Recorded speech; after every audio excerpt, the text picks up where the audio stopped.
Bismillahirrahmanirrahim. Assalamualaikum warahmatullahi wabarakatuh.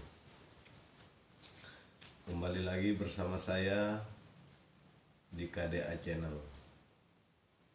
Kali ini kita akan membahas tentang adabul hidmat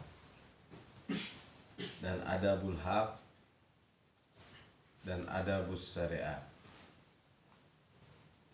di mana semua adab-adab ini tercantum di dalam kitab Hikam sebagai lanjutan dari video yang telah kita buat dahulu. Inilah ulasannya. Bismillahirrahmanirrahim. Ketahui olehmu bahwasanya adab kepada orang yang ahlu thoriq di dalam suatu waktu itu adabus syariat. Jadi adab orang yang menjalankan jalan tarekat atau ahlu thoriq, yang disebut ahlu thoriq, di dalam suatu waktu itu bisa disebut adabus syariat, yaitu menggunakan adab syariat. Dan di dalam suatu waktu adabul hidmat atau adab berkhidmat, dan dalam suatu waktu adabul haq. Adabul haq ini adab yang kembali kepada Allah Subhanahu wa ta'ala. Maka adabus syariat yaitu berdiri kepada segala tandanya. Yang dimaksud dengan adabus syariat yaitu adab yang berdiri dengan segala tanda-tanda kebesaran Allah Subhanahu wa ta'ala. Sebab semua kenyataan ini atau zahir ini adalah syariat Allah Subhanahu wa ta'ala, yaitu permulaan bagi segala orang yang menjalani kepada jalan hak ta'ala. Inilah permulaannya bagi siapapun kita yang menjalani jalan kepada hak ta'ala. Dan adapun adabul hidmat yaitu panak daripada segala melihat tandanya. Jadi adabul hidmat itu tidak melihat sama sekali dengan segala tanda-tandanya, dan tiadalah memandang ia kepada yang demikian itu, melainkan kepada anugerah Allah Subhanahu wa ta'ala jua. Jadi adabul hidmat ini segala apapun yang dilihatnya semuanya dipandang sebagai anugerah daripada Allah Subhanahu wa ta'ala. Karena orang yang ahlul hidmat itu wajib atasnya tiada berhajat kepada sekalian amalnya. Jadi orang yang ahlul hidmat itu tiada sekali-kali ia berhajat kepada segala amalnya, amal perbuatan yang dilakukannya. Dan adabul haq itu yaitu seperti bahwa kau ketahui barang yang bagimu dan barang yang bagi hak ta'ala. Yang dinamakan adabul haq itu yaitu seperti bahwa engkau tekankan di dalam dirimu dan engkau ketahui barang yang bagimu dan yang bagi Tuhanmu. Dan inilah bagi segala orang yang ahlul tahqiq, karena bahwasanya hamba itu apabila mengenal ia barang yang baginya daripada sifat. Jadi bagi semua orang atau sekalian kita semua yang ahlu tahqiq, yang menetapkan hati kepada jalan Allah Subhanahu wa ta'ala, wajib bagi kita mengenal sifat-sifat yang bagi diri kita sendiri. Yaitu yang pertama pekir. Sifat hamba itu adalah pekir. Dan doib, lemah. Dan hina. Dan kurang. Itulah sifat-sifat kehambaan. Dan barang yang bagi Tuhannya daripada sifat goni dan qawi dan qadir dan ajiz dan kamalat, gagah, kuat, berkuasa, dan sempurna. Maka panaklah ia daripada tiap-tiap barang yang lain daripadanya. Jadi sifat kehambaan itu panak ia di dalam sifat ketuhanan. Hilanglah sifat kehambaan itu di dalam sifat ketuhanan, sehingga tiada terlihat lagi sifat kehambaan itu yang berdiri hanya sifat Allah Subhanahu wa ta'ala. Dan inilah bagi orang yang melihat akan kamalat kudrat Tuhannya. Inilah dia pemandangan bagi orang-orang yang telah diberikan melihat sifat kamalat kudrat Tuhannya, melihat kesempurnaan kekuasaan Allah Subhanahu wa ta'ala. Karena bahwasanya barang siapa tiada melihat ia akan kamalat kudrat Tuhannya di dalam tiap-tiap barang yang lain daripadanya,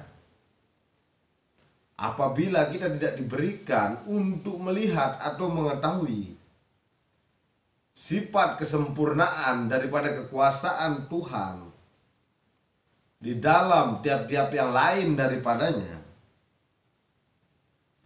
dan hendaklah engkau ketahui kehendak daripadamu dalam tiap-tiap hal.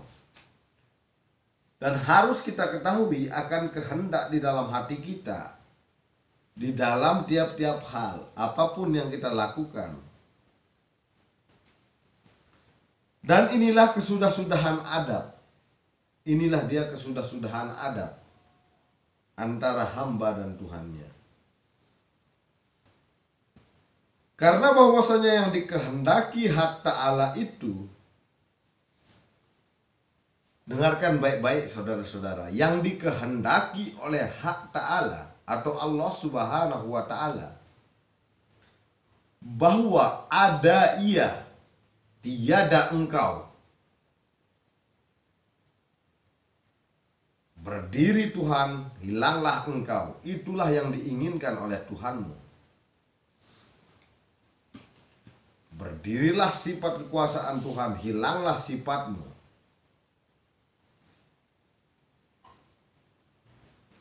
Maka adalah engkau gugurlah ikhtiarmu. Maka pada tatkala itu, pada waktu itu, gugurlah ikhtiar, segala usaha. Karena yang kelihatan pada waktu itu hanya Allah Subhanahu wa ta'ala. Dan putuslah daripada iradatmu pada tiap-tiap barang yang didirikan akan dikau di dalamnya, daripada segala sebab.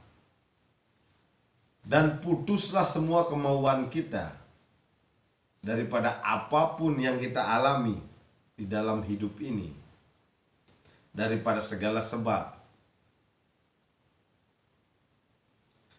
Berkehendak engkau akan tajrid serta mendirikan Allah Ta'ala akan dikau pada segala sebab, yaitu setengah daripada syahwat yang tersembunyi. Apabila kita berkehendak daripada keadaan ini, atau terlena daripada segala keadaan ini, tajrid daripada segala keadaan ini, hingga kita tidak bisa melihat kekuasaan Allah Subhanahu wa ta'ala, maka disitulah yang disebut dengan syahwat yang tersembunyi. Yakni barang siapa didirikan Allah Ta'ala di dalam asbab, bagi barang siapapun yang didirikan oleh Allah Subhanahu wa ta'ala di dalam segala sebab, sebab ini, sebab itu, sebab pintar, sebab bodoh, sebab kaya, itu semua namanya sebab. Itu contohnya. Dan berkehendak akan keluar daripadanya kepada tajrid, maka yang demikian itu setengah daripada syahwat yang tersembunyi.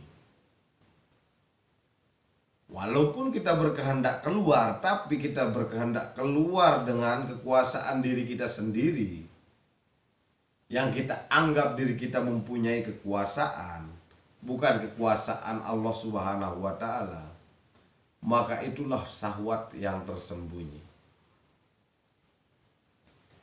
Dan hanya saja adalah ia daripada syahwat, karena tiada berdiri kepada yang dikehendaki Allah Ta'ala padanya. Mengapa dinamakan syahwat? Karena kita berdiri bukan pada yang dikehendaki oleh Allah Subhanahu wa Ta'ala. Karena kita ingin melawan arus. Kita tidak ingin mengikuti kehendak Allah Subhanahu wa Ta'ala. Tetapi pada hakikatnya sebenarnya tidak ada yang bisa untuk menolak kehendak Allah Subhanahu wa Ta'ala.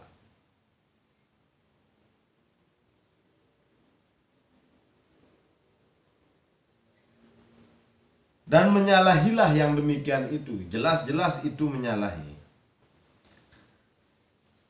Dan hanya saja adalah ia tersembunyi karena bahwasanya zahirnya menghendaki keluar daripada nafsu.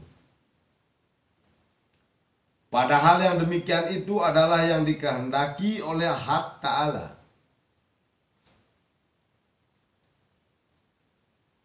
Jadi dinamakan tersembunyi, syahwat tersembunyi, karena kita berkehendak keluar daripada nafsu. Padahal yang demikian itu adalah yang dikehendaki oleh hak Ta'ala.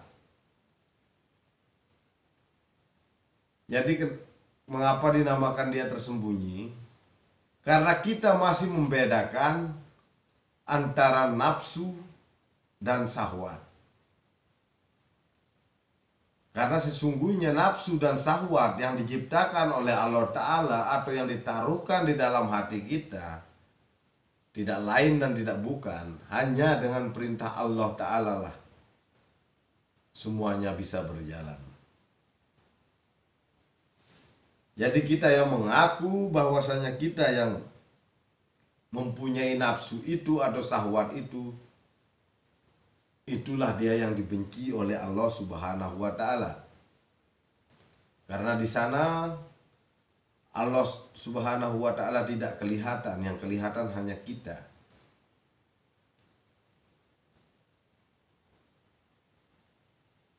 Daripada sekira-kira keredaan hak Ta'ala akan dia. Jadi kita kerjakan mana yang diredai oleh Allah Subhanahu wa Ta'ala, apa yang diberikan setiap hari. Ikhlas dalam kehidupan. Kalau kita diberikan bencana, ikhlas di dalam kehidupan. Seandainya saat ini saya sedang berbicara di depan Anda, saya diambil nyawanya oleh Allah Subhanahu wa Ta'ala, saya mati sekarang, tidak mungkin saya melawan. Karena itu adalah redanya hak Ta'ala. Itulah redanya Allah Subhanahu wa Ta'ala. Apapun yang saya alami atau apapun yang Anda alami, itulah keredaan daripada Allah Subhanahu wa Ta'ala. Jangan dilawan.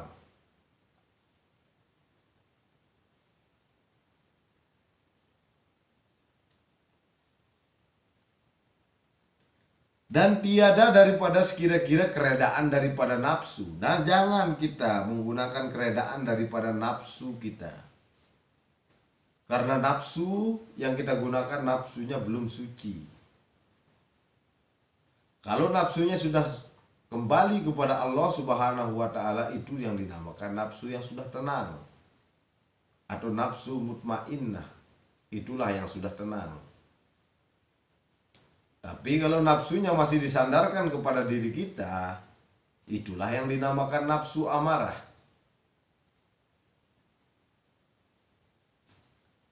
Dan yang diredai Allah Ta'ala akan dia bagimu itu berdirimu pada yang telah mendirikan Allah Ta'ala akan dikau daripadanya.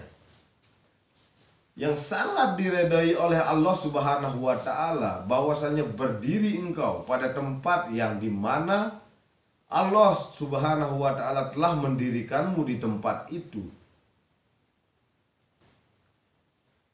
Dan kata mu'allif di dalam kitab Tanwir, bermula yang dikehendaki oleh Allah Subhanahu wa ta'ala daripadamu, bahwasanya engkau diam kepada yang telah didirikan Allah ta'ala kepadamu, hingga adalah Allah ta'ala yang memerintahkan ia bahwa keluar engkau akan dia.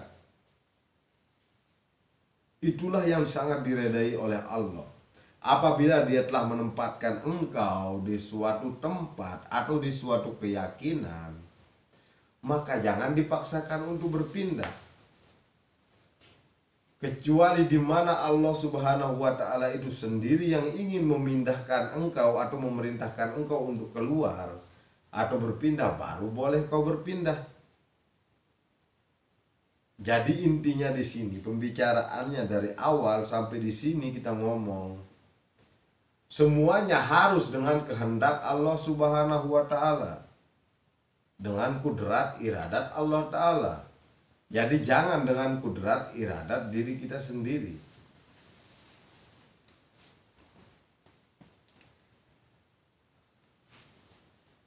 Dan kata Syekh Hijazi, bermula iradat itu 3 perkara. Pertama iradatut tobe namanya. Yang kedua iradatut tamanni. Dan yang ketiga iradatul haq.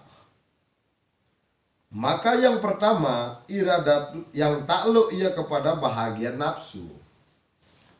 Kemauan yang pertama atau iradat yang pertama ini adalah iradat yang takluk ia, yang masih berdiri ia kepada nafsu. Nafsu yang bagaimana? Nafsu yang masih amarah, nafsu yang masih kotor, nafsu yang belum tenang, nafsu yang belum suci. Dan keluar daripadanya itu wajib kita keluar daripada itu. Tidak boleh tidak. Dan yang kedua iradat bagi segala orang yang ahlu tauhid, yang salik. Iradatut tamanni ini adalah iradat atau kemauan bagi orang yang ahlu tauhid, yang baru belajar, yang baru berjalan, yaitu menghendaki kurnia hak ta'ala jua. Jadi yang dinamakan iradatut tamanni ini yaitu yang selalu mengharapkan karunia daripada Allah Subhanahu wa ta'ala. Dan yang ketiga iradat yang takluk pada ikhlas. Dan hakikatnya itu menyucikan yang dikasihi daripada najis, sirik jali, dan sirik yang hopi. Yang ketiga ini adalah kemauan atau iradat yang telah ikhlas dan telah disucikan daripada segala najis. Maka syirik yang hopi seperti bahwa kujadikan iradat bagimu serta Allah, atau kau lihat bagimu wujud dengan sendirimu. Maka apabila telah ikhlas engkau daripada segala penyakit berpaling itu, dan telah kau nafikan hukum maksiat pada sekaliannya, maka jadilah engkau serta Allah Subhanahu wa ta'ala. Dan mendirikan Allah ta'ala akan dikau dalam segala sebab, dan berkehendak engkau akan tajrid, maka adalah yang demikian itu daripada lagi tinggal nafsu. Kalau didirikan masih di dalam sebab itu adalah masih ada nafsu di dalam diri kita, nafsu yang amarah. Dan daripada segala syahwat yang tersembunyi, yang tiada dinyatakan atasnya, melainkan kepada segala orang yang ahlul inayah. Kalau orang yang ahlul inayah ini, dia bisa mengetahui mana nafsu yang amarah, mana nafsu yang sudah suci. Dia bisa membedakan. Semuanya akan terlihat jelas. Karena bagi orang yang ahlul inayah ini, tidak ada sesuatu apapun yang tersembunyi. Karena bahwasanya syahwat itu tiada jadi yang melainkan daripada nafsu. sama ada nafsu yang bengis di dunia ini atau di dalam akhirat.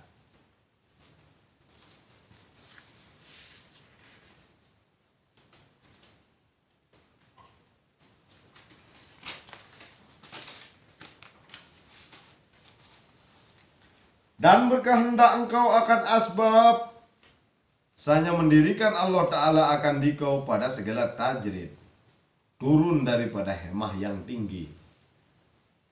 Apabila kita masih berada di dalam asbab, maka kita masih diliputi oleh segala kaun atau segala keadaan ini dan didindingi oleh segala keadaan ini dan tidak bisa melihat kekuasaan Allah Subhanahu wa Ta'ala.